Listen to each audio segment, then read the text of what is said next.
আসসালামু আলাইকুম দর্শক, প্রতি মুহূর্তে দেশের মানুষের মুখে মুখে নানান ধরনের গুঞ্জন, নানান ধরনের গুজবও উঠছে। কি হতে যাচ্ছে, কি হচ্ছে, দেশে কি ঘটতে যাচ্ছে, সেনাবাহিনী কি করবে, সেনাবাহিনীর কি করা উচিত। আমি দুটি ছোট্ট ঘটনাকে কেন্দ্র করে একটু সহজ ব্যাখ্যা করার চেষ্টা করি।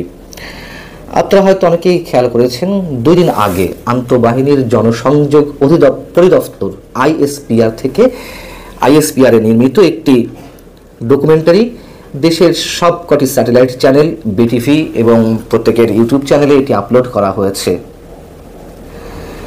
এবং প্রচার করা হয়েছে। একই সঙ্গে শনিবার আইএসপিআর-এরই একটি বিজ্ঞপ্তি সব গণমাধ্যমেই প্রকাশ হয়েছে। তা হচ্ছে ক্যান্টনমেন্ট এলাকা সংলগ্ন যে এলাকাগুলো রয়েছে সেগুলোতে সভা সমাবেশের উপরে নিষেধাজ্ঞা জারি করার কথা বলা হয়েছে।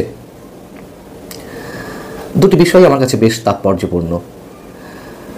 প্রথমে যদি তথ্যচিত্র নিয়ে আলোচনা করি, সাদা চোখে এটি অনেকের কাছে মনে হতে পারে এটি সশস্ত্র বাহিনীর কর্মকাণ্ডের উপরে একটি ডকুমেন্টারি। এমন তথ্যচিত্র যে সশস্ত্র বাহিনী এর আগে করেনি বা টেলিভিশন চ্যানেলগুলোতে প্রকাশ করেনি তা কিন্তু নয়, অবশ্যই করেছে এর আগেও। তবে এবারেরটি আমার কাছে একটা আলাদা ইঙ্গিত বহন করে। খেয়াল করলে দেখবেন যে এটির শিরোনাম প্রথমেই আমার সোনার বাংলা, আমি তোমায় ভালোবাসি, এবং এই জাতীয় সঙ্গীতের এই লাইনটিকে কেন্দ্র করে আলাদা একটি গান নির্মাণ করা, তথ্যচিত্রকে কেন্দ্র করে সশস্ত্র বাহিনীর উপলক্ষে। যখন বিভিন্ন দিক থেকে আমাদের জাতীয় সঙ্গীতের উপরে আঘাত আসছে, জাতীয় সঙ্গীত কেউ কেউ গাইছেন, তার সামনে দাঁড়িয়ে আরেকটি পক্ষ অমুকের দালাল, অমুকের এজেন্ট বলে তুচ্ছ তাচ্ছিল্য হুমকি দেওয়া হচ্ছে, তখন আমাদের জাতীয় সঙ্গীতের প্রথম লাইনটি সশস্ত্র বাহিনীর এই ডকুমেন্টারিটিতে ব্যবহার করা খুবই তাৎপর্যপূর্ণ। আপনারা যারা তথ্যচিত্রটি দেখেছেন নিশ্চয়ই খেয়াল করেছেন যে এটি গতানুগতিক।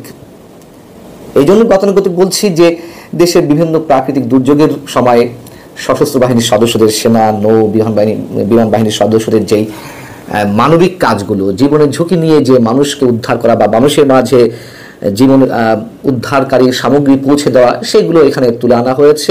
এখানে 5 আগস্ট অভ্যুত্থানে সেনা সদস্যরা যে সাধারণ মানুষের কাতারে এসে দাঁড়িয়েছিলেন তারও কয়েকটি দৃশ্য এখানে তুলে আনা হয়েছে।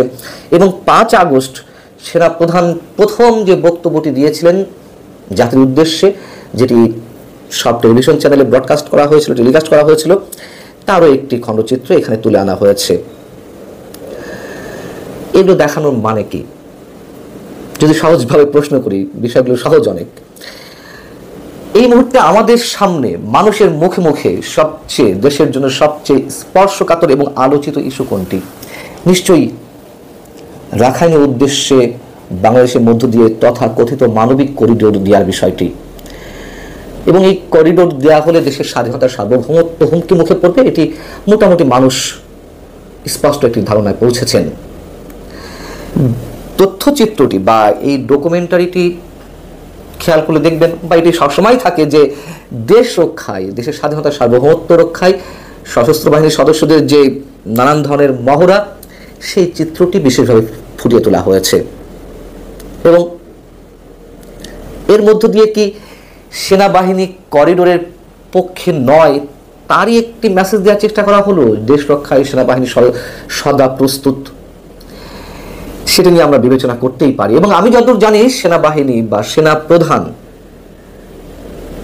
এই করিডোরের বিপক্ষে অবস্থান করছেন, আমার তথ্যে যদি ভুল না হয়ে থাকে বা আমি আমার সোর্সের উপরে ভিত্তি করে যে কথাগুলো বলছি তা যদি দুর্বল না হয়ে থাকে। এবং সেই জায়গা থেকে এমন একটি সময়ে যখন জাতীয় সঙ্গীতের উপরে মুহুর্মুহু হামলা করার মতন যে পরিবেশ, করিডোর নিয়ে যেই পরিস্থিতি, মানুষের মধ্যে একটা উদ্বেগ, উৎকণ্ঠা, সবার উদ্দেশ্যে কি সেনাবাহিনী খুব নীরবে একটি বার্তা দেওয়ার চেষ্টা করল না এর মধ্য দিয়ে? দেখুন, সেনাবাহিনী নিয়ে অনেক মানুষের অনেক ধরনের অভিযোগ রয়েছে এবং সেসব অভিযোগের ভিত্তিও যে নেই তা কিন্তু নয়। সেনাপ্রধানকে দুই পক্ষই শত্রু মনে করছেন। আওয়ামী লীগের নেতা কর্মী সমর্থকদের একটি বিশাল অংশ, পাশাপাশি সরকারের একটি অংশ সেনাপ্রধানকে বিশ্বাস করতে পারছেন না, সে কথা আমি বরাবর বলে আসছি। যদি ছোট্ট একটা উদাহরণ দিই, আওয়ামী লীগ সরকারের সময় সেই সরকারের নানান ধরনের ত্রুটি, বিচ্যুতি, অপরাধ, অপকর্মের বিরুদ্ধে কথা বলতে গিয়ে সেনাবাহিনীর গোয়েন্দা বিভাগ ডিজিএফআই আমার ব্যক্তিগত জীবনেও অনেক ধরনের সমস্যা সৃষ্টি করেছে, আমার পেশাগত জীবনে অনেক ধরনের বাধা সৃষ্টি করেছে, সমস্যার সৃষ্টি করেছে। তাই বলে কি আমি পুরো সেনাবাহিনীকে আমার ব্যক্তিগত পেশাগত জীবনের জায়গা থেকে পুরো বাহিনীকে আমি কাঠগড়ায় দাঁড় করাবো? নিশ্চয় না। কিছু ব্যক্তি অতি উৎসাহী হয়ে অথবা সরকারকে খুশি করতে গিয়ে অতি উৎসাহের জায়গা থেকে, এটি শুধু আমার ক্ষেত্রে নয়, আরও অনেকের ক্ষেত্রে তারা এক ধরনের খড়গ নামিয়ে এনেছেন আমাদের উপরে, একথা সত্য। কিন্তু এখনো পর্যন্ত আমার দৃঢ় বিশ্বাস সেনাবাহিনী দেশের সাধারণ মানুষের পক্ষেই আছে।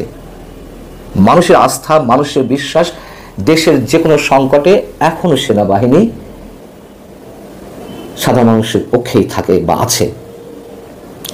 এবং শুরুতে যেটি বলছিলাম যে হঠাৎ করে সেনাবাহিনীর পক্ষ থেকে একটি নির্দেশনা জারি করা হয়েছে, সশস্ত্র বাহিনীর পক্ষ থেকে আন্তঃবাহিনী জনসংযোগ পরিদপ্তর আইএসপিআর একটি নির্দেশনা জারি করেছে যে 18 মে থেকে, রোববার থেকে ক্যান্টনমেন্ট এলাকা সংলগ্ন বেশ কিছু এলাকায় সভা সমাবেশ নিষিদ্ধের কথা সেখানে জানানো হয়েছে। হঠাৎ করে তাদের এই নির্দেশনা কেন, তা নিয়ে মানুষের মধ্যে নানান ধরনের গুঞ্জন রয়েছে। তবে এরকমও জানা যাচ্ছে যে সেনাবাহিনীতে বিশৃঙ্খলা এবং নাশকতা সৃষ্টির অভিযোগে সেনা সদস্য নাইমুল ইসলাম সহ তার আরও 2 সহযোগীকে গ্রেপ্তার করেছে সেনাবাহিনী, এবং তাদের একটি বিশেষ পরিকল্পনা ছিল রোববার সেনানিবাসের প্রবেশ পথে বিক্ষোভ সমাবেশের নামে বড় একটি নাশকতার এরকম একটি পরিকল্পনা ছিল। এবং এই সেনা সদস্য 5 আগস্টের পক্ষ থেকে তিনি বিভিন্ন গণমাধ্যমে উস্কানিমূলক বক্তব্য দিয়ে আসছিলেন সেনাবাহিনীর বিরুদ্ধে। সবকিছুই একটা ঘোলাটে পরিস্থিতির মধ্যে নিয়ে যাচ্ছে আমাদেরকে। হয়তো কিছু একটা ঘটছে, এটুকু নিশ্চিত করে বলতে পারি।